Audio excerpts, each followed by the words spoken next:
السلام عليكم ورحمة الله تعالى وبركاته. الحمد لله رب العالمين، والصلاة والسلام على سيد المرسلين وعلى آله وأصحابه أجمعين. لا إله هؤلاء ولا إله هؤلاء. صدق الله العلي العظيم. புகழும் புகழ்ச்சியும் நம்மை எல்லாம் படைத்து பரிபாலித்துக் கொண்டிருக்கக்கூடிய எல்லாம் அல்ல இறைவனுக்கே உரித்தாகட்டுமாக. அவனுடைய திருத்தூதர் நம் ஆரியின் தலைவர் அண்ணலம் பெருமானார் ஸல்லல்லாஹு அலைஹி வஸல்லம் அவர்களின் மீதும் அவர்களின் வழி நடந்த உத்தம சத்திய சஹாபாக்கள், தாபீன்கள், தபா தாபீன்கள், சுஹதாக்கள், சாலிஹீன்கள், குறிப்பாக 4ஆம் நாள் தராவீஹை முடித்துவிட்டு அல்லாஹ்வினுடைய அருளை பெறுவதற்காக வேண்டி இங்கே அமர்ந்திருக்கக்கூடிய நம் அத்தனை பேர்களுக்கும் அல்லாஹ் தஆலா தன்னுடைய அருளை நிரப்பமாக தருவானாக. கண்ணியத்திற்கும் பெருமதிப்பிற்கும் உரிய அல்லாஹ்வின் நல்லடியார்களே, இன்று 5 ஜுஸு முடிக்கப்பட்டிருக்கிறது.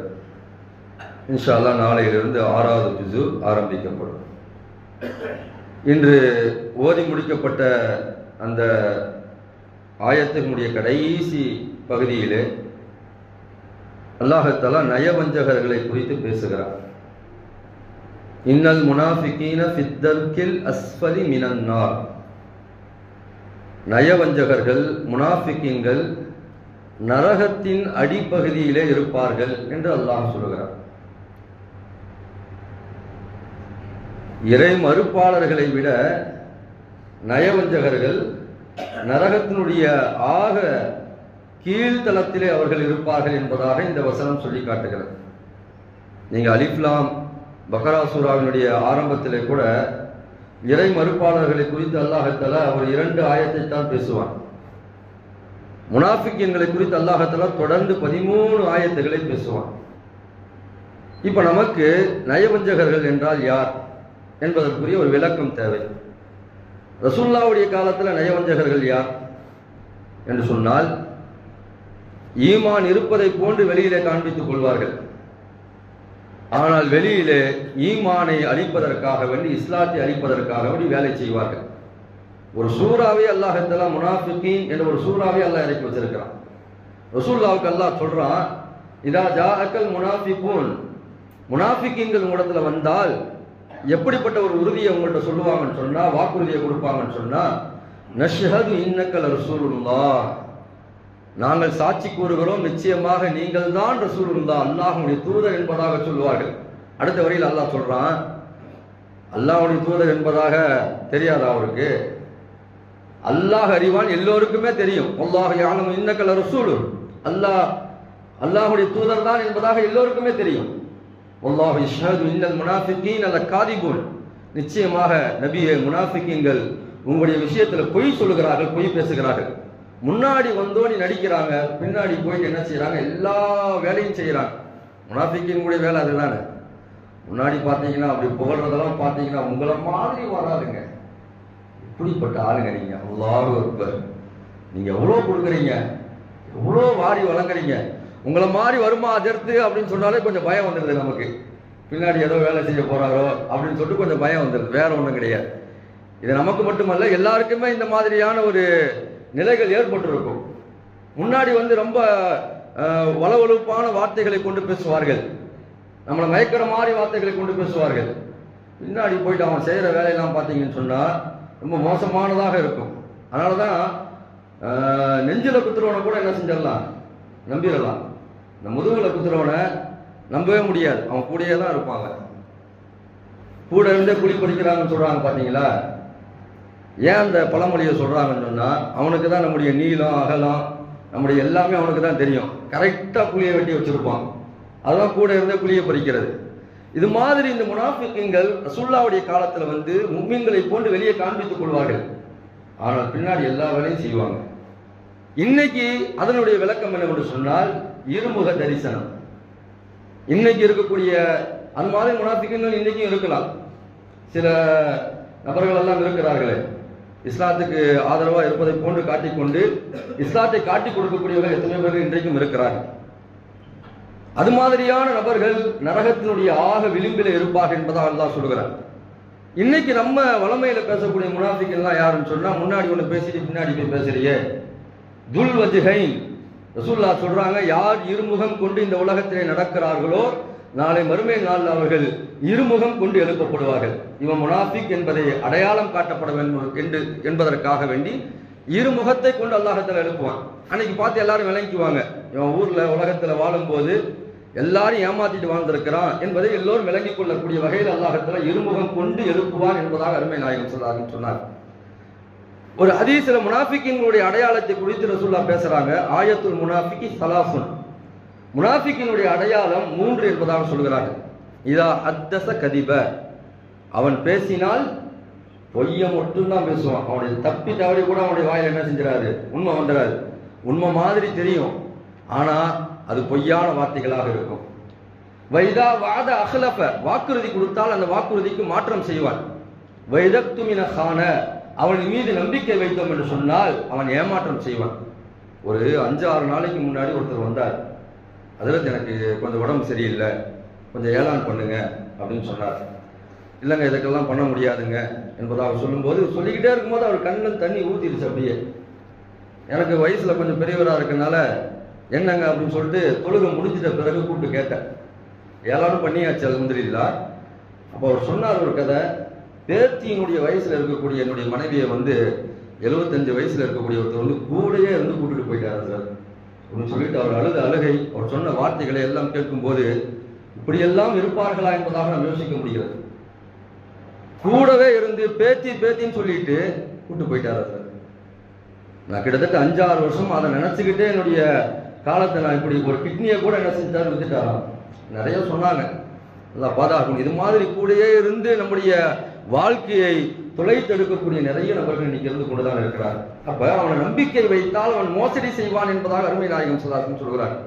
இன்னும் சில ஹதீசுகள்ல வருது, இன்னலில் முனாஃபிகீன அலாமாத்துன், முனாஃபிக்களுக்கு என்று சில அடையாளங்கள் இருக்கிறது. தஹிய்யத்துஹும் லஅனத்துன், ஒரு முஃமினை பார்த்தா என்ன செய்வான், சலாம் சொல்லுவான்ல. ஆனா இவன் எப்படின்னா, ஒரு முஃமினுடைய சந்தோஷத்துல இவன் பங்கு கொள்ள மாட்டான். அவனை சபிப்பதிலேயே என்ன செய்வான், முதன்மையாக இருப்பான். எப்ப பார்த்தாலும் இந்த சபிக்கக்கூடிய வார்த்தை வரும். நுகுபத்துன், அவனுடைய உணவு அவன்கிட்ட போய் நீங்க சாப்பிட்டீங்கன்னு சொன்னா அவன் அபகரிக்கப்பட்ட பொருளைத்தான் உங்களுக்கு கொடுப்பான். கனீமத்துகும் குலூலுன், ஒரு முஃமினுக்கு அல்லாஹ்வுக்கு கொடுக்கக்கூடிய பண்புகள்ல ஆக மிகச்சிறந்த பண்பு நற்குணங்கள். ஆனா அவன்கிட்ட நற்குணங்கள் இருக்காது, அவன் ஏமாற்றக்கூடியவனாகத்தான் இருப்பான். வலா யக்ரபூனல் மஸ்ஜித இல்லா ஹஜ்ரன், வேண்டா வெறுப்பா பள்ளிவாசலுக்கு வருவான். வலா யத்தூன ஸலாத்த இல்லா தபரன், ஜமாத்துக்கு லேட்டா தான் வருவான். அல்லாஹ் ரசூலுல்லாஹி ஸல்லல்லாஹு அலைஹி வஸல்லம் சொல்றாங்க, ஃபர்ஸ்ட் சஃப்ல நிக்கணும்ன்ற வரமாட்டாரு, ஜமாத்துக்கு லேட்டா வருவாப்ல. முஸ்தக்பிரன், அவன்கிட்ட பெருமையான வார்த்தைகள் இருக்கும். என்ன மாதிரி தெரியுமா, எவ்வளவு பெரிய ஆள் தெரியுமா, ஒண்ணுமே இருக்காது. நீங்க போய் உள்ள போய் ஆராய்ச்சி பார்த்தீங்கன்னு சொன்னா எதுவுமே இருக்காது. ஆனா பேசுற பேச்ச பார்த்தீங்கன்னு சொன்னா பூமிக்கும் வானத்துக்கு மத்தியில என்ன மாதிரி யாருமே கிடையாது, எனக்கு எவ்வளவு பழக்கம் இருக்கு தெரியுமா, அப்படி இப்படின்னு ஒரு ஜோடிப்பான வார்த்தைகளை பேசக்கூடிய பெருமை இருக்கும். லா யலஃபூன் வலா யுலஃபூன், அவனும் யாரையும் பிரியப்பட மாட்டான், அவனையும் யாரும் பிரியப்பட மாட்டார்கள். ஹுஷ்பும் பில்லைல் வ சுஹ்பும் பின்னஹார், நைட்டு பார்த்தீங்கன்னு சொன்னா எரும மாடு மாதிரி படுத்து கிடப்பான், மரக்கட்டைய மாதிரி படுத்து கிடப்பான். நீங்க என்னதான் தண்ணியை ஊத்துனா கூட அவன் எந்திரிக்க மாட்டான். ரசூலுல்லாஹ் சொல்றாங்க, வ சுஹ்பு பின்னஹார், காலையில பார்த்தீங்கன்னா அவன் போடுற கூச்சலை பார்த்தீங்கன்னா கழுத மாதிரி கத்திக்கிட்டே இருக்கும். காலையில பார்த்தீங்கன்னா அவன் போடுற கூச்சல்லாம் ரொம்ப இதா இருக்கும் சொல்றாங்க. அது மாதிரி தொழுகையில அவன்கிட்ட என்ன செய்யாதுன்னு சொன்னா, ஒரு தொழுகையை ஒரு ஓர்மையா தொழ மாட்டான். இன்னைக்கு ஓதப்பட்ட அந்த ஆயத்துல கூட அல்லாஹ் சொல்லுகிறான், வைதா காமு இல ஸலாத்தி காமு குஸாலா, தொழுகையில நிற்கும் போது என்னன்னா ஒரு பொடுபோக்கு தன்மை இருக்கும் என்று அல்லாஹ் தஆலா திருமறையிலே சொல்லி காட்டுகிறார். அது மாதிரி முனாஃபிக்கினுடைய அடையாளங்களை ரசூலுல்லாஹ் சொல்லும் போது, லைஸ அஸ்கல அலல் முனாஃபிகீன் மினல் ஃபஜ்ர் வல் இஷா, முனாஃபிக்கின்களுக்கு ஃபஜ்ரும் இஷாவுடைய தொழுகை ரொம்ப பாரமா இருக்கும் என்பதாக ரசூலுல்லாஹி ஸல்லல்லாஹு அலைஹி வஸல்லம் சொல்கிறார்கள். அந்த ரெண்டினுடைய சிறப்பை மட்டும் அவன் தெரிந்து விட்டார். ஃபஜ்ர் இஷாவுடைய அந்த சிறப்புகளை மட்டும் அவன் தெரிந்து கொண்டு விட்டான் என்று சொன்னால் தவழ்ந்தாவது பள்ளிவாசலுக்கு வருவான் என்பதாக அருமை நாயகம் ஸல்லல்லாஹு அலைஹி வஸல்லம் சொல்கிறார். அது மாதிரி ரசூலுல்லாஹ் முனாஃபிக்கினுடைய அடையாளத்தை சொல்லும் போது, மன் தரக ஸலாத ஜும்ஆத்தின் மின் கைரி உத்ரி, எந்த விதமான தங்கடமும் இன்றி எந்த விதமான வேலைகளும் இன்றி 3 ஜும்மாவை ஒருவன் விட்டான் என்று சொன்னால் ஃபஹுவ முனாஃபிகுன், அவன் நயவஞ்சகன் என்பதாக அருமை நாயகம் ஸல்லல்லாஹு அலைஹி வஸல்லம் சொன்னார். நம்ம பெண்களை குறித்து ரசூலுல்லாஹ் பேசும்போது சொன்னாங்க, இந்த ஹுலா வாங்குறாங்க பாத்தீங்களா, இன்னைக்கு அதிகமாயிருச்சு. ஹுலா வாங்கக்கூடிய பெண்கள் பெரும்பாலும் நயவஞ்சகத்தனமுடையவர்களாக இருப்பார்கள். அல் முஹ்தலிஆத்து ஹுன்ன அல் முனாஃபிகாத். ஹுலா வாங்கக்கூடிய பெண்கள் பெரும்பாலும் அவர்கள் நயவஞ்சகத்தனம் உடையவர்களாக இருப்பார்கள். பஷீரில் முனாஃபிகீன் நபி அன்னலஹும் அதாபன் அலீம். அல்லாஹ் குர்ஆன்ல சொல்றான், முனாஃபிகீன்களுக்கு நபியே நீ நற்செய்தி சொல்வீராக. இது நற்செய்தியா துர்ச்செய்தியா? பி அன்னலஹும் அதாபன் அலீமா, அவளுக்கு கடுமையான வேதனை இருக்கு என்பதாக நீங்கள் சொல்லுங்க என்பதாக அல்லாஹ் சொல்கிறான். வரலாற்றில் ஒரே ஒரு நிகழ்வோடு என்னுடைய வார்த்தை நிறைவுக்கு வருகிறேன். ஹந்தலா என்று சொல்லப்படக்கூடிய ஒரு சஹாபி. அந்த சஹாபி எப்பேற்பட்டவர் என்று சொன்னால், காத்திபுல் வஹி அவர்கள். ரசூலுல்லாஹ்வுக்கு வஹி வரும்போது அது எழுதுவாங்க. உஹது போர்ல கலந்து கொண்டு அந்த உஹது போர்ல ஷஹீதாக்கப்பட்டார்கள். அது மட்டுமல்லாமல் கசீலுல் மலாயிகா, அவங்களுக்கு ஒரு பட்ட பேரே இருக்கு. அவங்க உஹது போர்ல ஷஹீதானாங்க பாத்தீங்களா, அவங்களை குளிப்பாட்டினது யார் தெரியுமா? மலக்குமார்கள் குளிப்பாட்டினாங்க. அப்பேற்பட்ட சிறப்புக்குரியவர்கள் ஹந்தலா ரலியல்லாஹு. ஒரு தடவை அவங்க என்ன செய்யறாங்க, ரோட்ல கத்திக்கிட்டே போறாங்க, நாஃபக ஹந்தலா நாஃபக ஹந்தலா நாஃபக ஹந்தலா. ஹல்லலா முனாஃபிக் ஆகிவிட்டான், ஹல்லலா முனாஃபிக் ஆகிவிட்டான், ஹல்லலா முனாஃபிக் ஆகிவிட்டான் என்பதாக சொல்லிக்கிட்டே போறான்.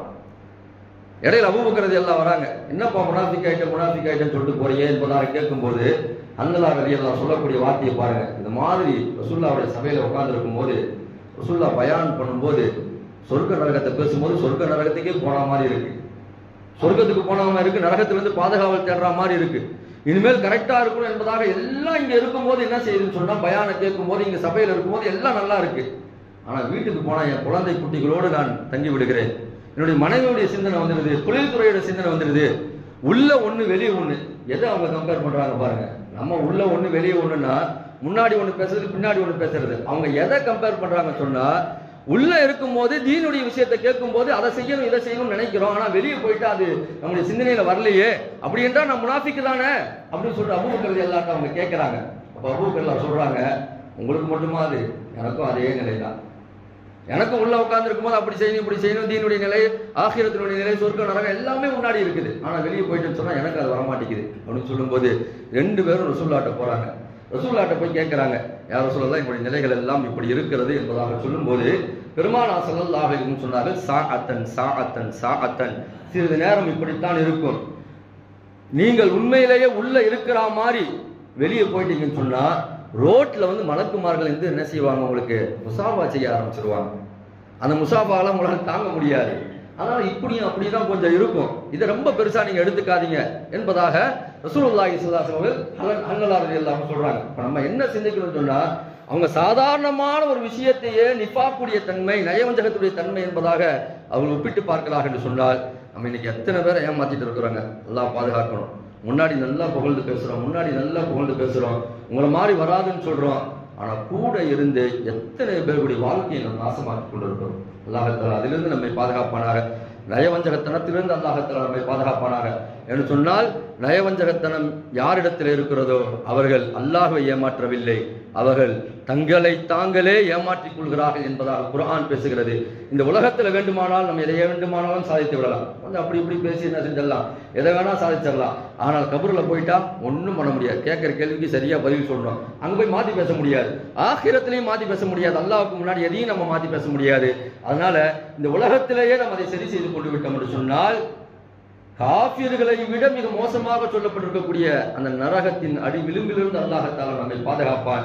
என்னைக்கும் இந்த நயவஞ்சகத்தனம் இருக்கக்கூடாது, யாரையும் ஏமாற்றக்கூடாது, யாருக்கும் நம்பிக்கை துரோகம் செய்யக்கூடாது. பெரும்பாலும் நயவஞ்சகத்தினுடைய முடிவு எங்கன்னு சொன்னா நம்பிக்கை துரோகம் தான். கூடவே இருந்து என்ன செஞ்சிருவான், எல்லாத்தையும் தெரிஞ்சு வச்சிருப்பான், அவன் தான் அவனை போட்டு கொடுத்திருப்பான் வெளியில. அதனால இது மாதிரியான சிந்தனைகள் நம்ம வெளியே வந்தோம் என்று சொன்னால் நம்முடைய ஈமான் பாதுகாக்கப்படும். ரசூலுல்லாஹ் சொன்னாங்க, ஒரு முஃமினுடைய ஈமான் எப்பொழுது பரிசுத்தமாகிறது என்று சொன்னால், அவன் எப்ப நிஃபாக் என்று சொல்லப்படக்கூடிய நயவஞ்சகத்தனத்திலிருந்து வெளியே வருகிறானோ அப்பொழுதுதான் அவனுடைய ஈமான் பரிபூர்ணம் என்பதாக சொன்னார்கள். அல்லாஹ் அந்த ஈமானுடைய பரிபூர்ணமான ஈமானை நமக்கு தந்தல்வானாக. வாஹிதமான அல்ஹம்துலில்லாஹ் ரப்பில் ஆலமீன். பிஸ்மில்லாஹிர் ரஹ்மானிர் ரஹீம். நவைத்து ஸௌமகதி அன் அதாஇ ஃபர்தி ரமலான ஹாதிஹி ஸனதி லில்லாஹி தஆலா.